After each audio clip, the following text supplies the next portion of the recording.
오늘 아침 뉴스 연구소.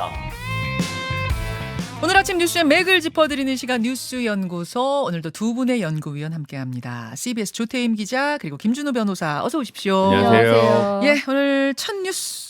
네, 국민 뜻 벗어나지 않겠다. 그렇죠. 취임 네. 100일 기자회견으로 가야죠. 네, 윤 대통령 어제 한 54분 동안 기자회견을 진행했는데요. 처음 20분은 100일간 지금까지 시행했던 정책 등에 대한 설명을 했고요. 이제 나머지 시간에 기자들의 질문을 답했습니다. 네. 몇 가지만 살펴보면 우선 모두 발언에서 그 문재인 정부에서 추진했던 소득주도 성장, 탈원전 정책을 잘못된 정책이라고 규정하고 이제 폐기했다고 밝혔고요. 그리고 부동산 안정, 규제 혁신, 방산 수출 등을 이제 주요 성과로 소개했습니다. 네. 그리고 모두 발언 말미에 분골 쇄신하겠다 이렇게 각오를 밝혔고요. 여기까지 이제 윤 대통령이 하고 싶었던 말이었고요. 그렇죠. 예, 사실 기자회견의 하이라이트는 이제 기자들의 질의응답이잖아요. 네. 가장 관심 중 하나가 이준석 대표의 최근 폭로에 대한 대통령의 반응이었는데 윤 대통령은 민생 안전과 국민 안전에 매진하다 보니 다른 정치인들이 어떤 정치적 발언을 하는지 챙길 기회가 없었다 이렇게 답했습니다. 예, 이전 대표를 직접 지칭하기보다는 정치인이라고 표현한 점도 눈에 띄고요. 예, 구체적인 언급은 최대한 자제하려는 것으로 보입니다. 네. 예, 그리고 이제 최근 낮은 지지율에 대한 원인을 물었는데 지지율보다도 여론조사에서 나타난 민심을 겸허하게 받는 것이 중요하다. 원론적인 답을 내놨습니다. 이제 어제 질의에서는 이른바 김건희 리스크나 이전 대표의 이 XS 발언에 대한 질의는 없었고요. 그래서 질문이 좀 순한 맛이었다 이런 평가도 네, 나옵니다. 순한 맛 질문드렸다. 예, 여야는 엇갈린 반응을 내놨는데 국민의힘은 주요 국정과제에 대해 자세히 설명했다 높게 평가했지만 민주당은 나쁘끄러운 자화자찬에 그쳤고 정작 내용은 없었다 이렇게 혹평했습니다.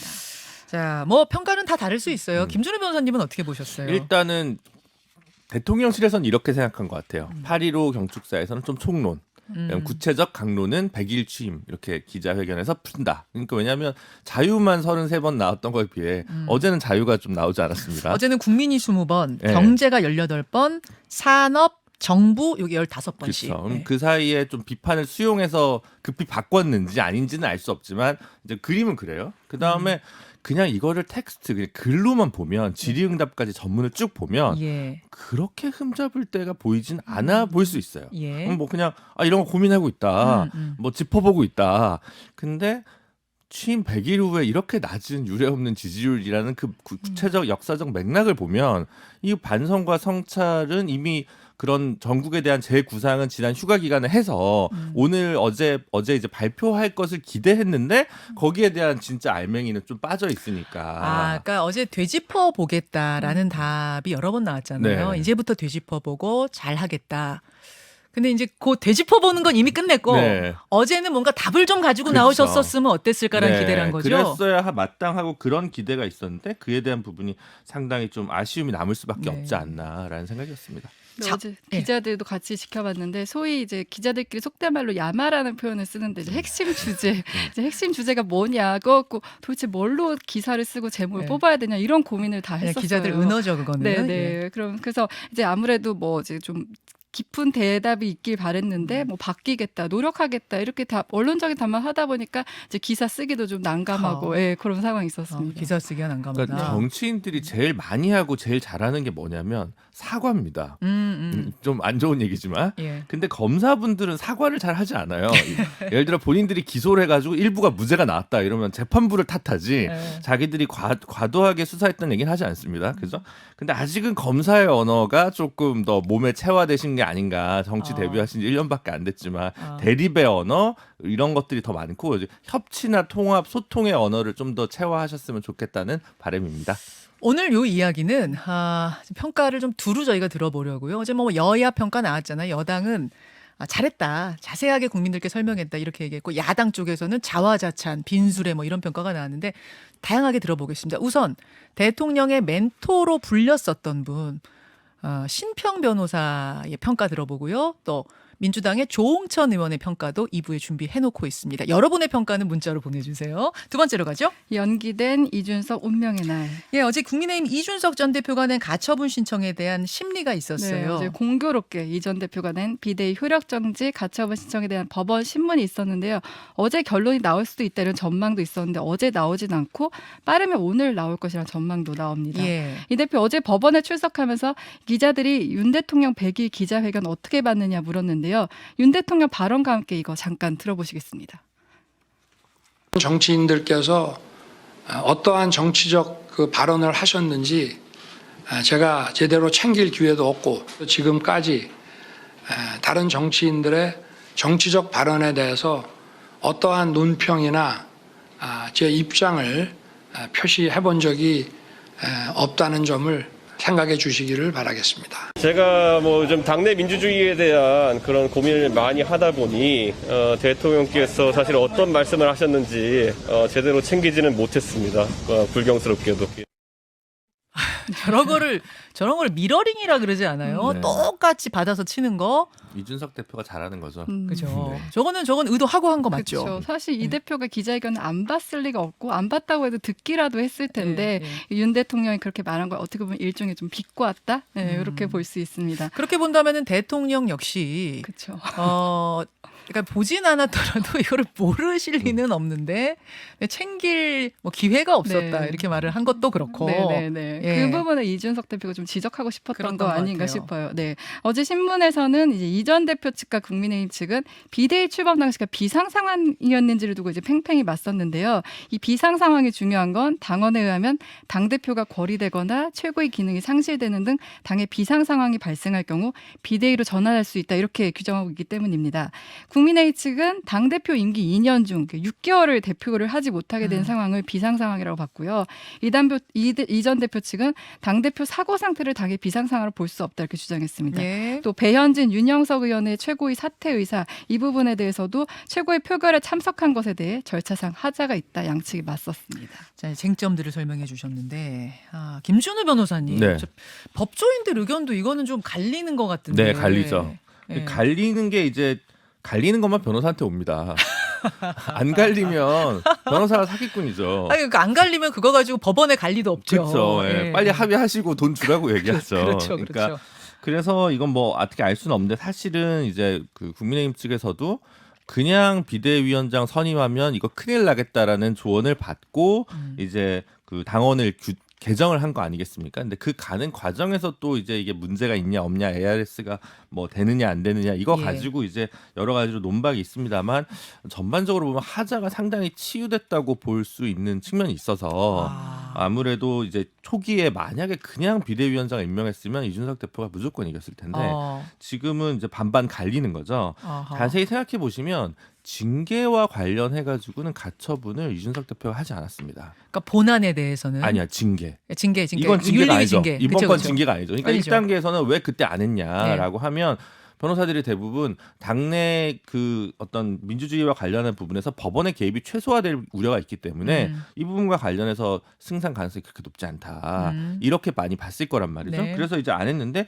이번에는 처음에 비대위 그냥 갈 것 같으니까 이건 됩니다라고 아마 이준석 측근그룹에서 조언을 했을 거고 네. 그게 역으로 이제 다시 하자가 치유되니까 만약에 이걸 통해서 예를 들어 뭐 비례대표 국회의원의 직이 날라갔다 이런 공직적인 부분이 들어갔으면 법원에서 좀 더 적극적으로 들어갈 텐데 네. 이건 당내의 어떤 직책. 직책과 관련된 부분이어서 법원에서 어느 정도 적극적으로 할 거냐 그 부분에서는 조금 중간항으로 좀 물러설 수밖에 없어서 이거 좀 지켜봐야 되는 부분이 아닌가 결국 싶습니다. 절차적 하자가 있느냐 없느냐 그게 핵심인 거죠. 있다 하더라도 이제 이게 뭐 치유될 수 있는 거 아니냐, 치유됐던 거 아니냐라고 볼 건지 아니면 이럴 수는 없다라고 볼 건지 이게 공천이나 이런 거와 관련된 문제면 좀 더 이준석 대표한테 유리했을 텐데 본인이 공천 받는 예, 예. 문제였다면 그게 아니기 때문에 좀 이제 반반 갈리는 거죠.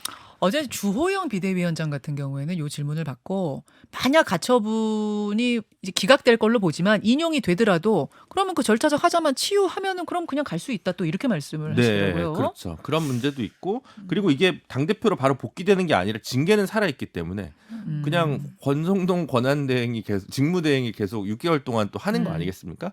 그러니까 이제 여러 가지로 좀 애매하죠. 그러니까 정치의 영역을 이렇게 사법에 가처분으로 맡기는 게 그래서 상당히 좀 위험하다고 보고요. 정치인 본인에게. 사실 그게 윤석열 모델입니다. 그렇죠. 2년 전 겨울에 그 징계 가처분 했는데 가처분을 인용했습니다만 1심 본안은 윤석열 대통령이 패소했습니다. 그렇죠. 지금. 그러니까 이게 가처분이 인용된다고 해서 본안에서 또 반드시 예를 들면 이준석 대표가 이길 거냐. 이건 또 별도의 문제죠. 어제 보면은 조영 비대위원장도 혹 기각이 되더라, 혹 인용이 되더라도 우리는 쭉 갈 거다고. 이준석 대표 역시 혹 기각이 되더라도 나는 쭉 갈 거라고 네, 얘기하고 그쵸. 어제 네. 그런 분위기였어요. 하여튼 보겠습니다. 민주당으로 가보죠. 조태임 기자. 민주당도 어제 중요한 결정이 있었어요. 그 당헌 80조 1항 부정부패로 기소된 당직자의 직무 정지할 수 있다는 규정이잖아요. 네. 이 규정을 놓고 기소 대신 금고 이상 유죄 판결로 바꾼다고 하면서 뭐 이재명 방탄용이다 이런 논란이 있었잖아요. 예. 이 당헌은 그대로 기존대로 유지하기로 했습니다. 당 안팎에서 이재명 후보를 보호하기 위한 것 아니냐 이렇게 비판이 쏟아지자 비대위에서 제동을 건 것인데요. 근데 이제 80조 1항이 징계 절차라면 80조 3항 이건 일종의 구제 절차라고 할 수 있는데 네. 1항에 해당되는 사람이 정치 탄압 등 부당한 이유가 있다고 판단할 경우 이제 기존에는 윤리심판원 의결을 거쳐서 이제 징계 처분을 취소할 수 있다 이렇게 했는데 네. 윤리심판원 대신 당무위원회가 이제 결정하도록 수정했습니다. 그러니까 윤리심판원은 사실관계를 조사하는 기관인데 예. 정부적 판단을 할 수 있는 당무위에서 이걸 결정하도록 한 겁니다. 그렇게 조정을 하고서는 그냥 이제 유지하는 걸로 한 거군요. 네, 맞습니다. 그래서 일종의 절충안이라고 평가를 하거든요. 그래서 양측 다 좀 불만이 나오는 게 비명계는 이제 정치적 판단에 의해서 혁신안이 좀 후퇴됐다 이렇게 말하고 친명계는 검찰의 공소권 남용이 비밀 줬다 이렇게 또 양측 다 반발하고 있습니다. 양측 다 반발하는 네네. 상황. 사실은 김 변호사님 그 전준위에서 전당대회 준비위에서 80조 개정하겠다고 했을 때 의결했을 때 네. 그냥 된 건 줄 알았어요. 네. 대부분 이제 비대위원장 우상호 비대위원장 의견도 그렇고 하니까 그렇죠. 뭐 통과됐는가 보다 했는데 사실은 좀 뜻밖의 결론이 네. 났어요. 그래도 이 정도가 오히려 더 민주당이 결과적으로 보면 괜찮은 선택을 한 게 아닌가 좀 보여집니다. 왜냐하면 너무 이제 방탄 이미지가 네. 세지기 때문에 네. 좋지 않고 또 이게 어쨌든 문재인 대표, 김상곤 혁신위원장, 조국 혁신위원이 마련했던 그 시절 아니기 때문에 이른바 친노 친문그룹의 입장에서 봤을 때는 이 안을 또 그대로 지키지 않는 것도 뭐랄까 본인들의 정체성이나 역사적 맥락을 소거하는 부분이 있기 때문에 예. 좀 그런 의견들이 좀 반영된 게 아닌가 싶고요.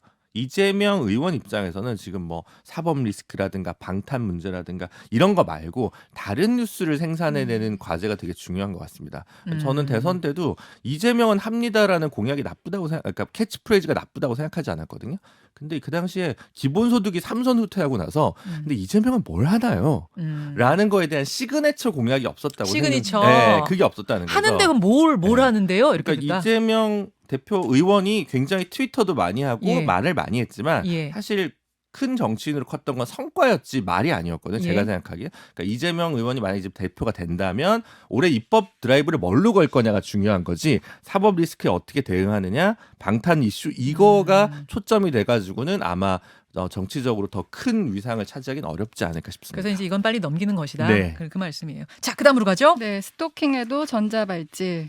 이거 무슨 얘기입니까? 네, 스토킹 범죄자에게도 전자발찌를 부착할 수 있도록 하는 법 개정이 추진됩니다. 현재는 성폭력과 미성년 유괴, 살인 강도죄에 대해서만 이제 위치 추적 전자장치를 착용하도록 돼 있는데 예. 이 스토킹 범죄까지 확대하자는 거예요. 법무부는 이제 스토킹 범죄 자체가 재범 가능성이 크고 범죄 특성상 살인 등 강력 범죄로 이어질 가능성이 높아서 이제 이 개정안 시행으로 스토킹으로부터 피해자를 실질적으로 보호할 계기가 될 것이다 이렇게 기대하고 있습니다.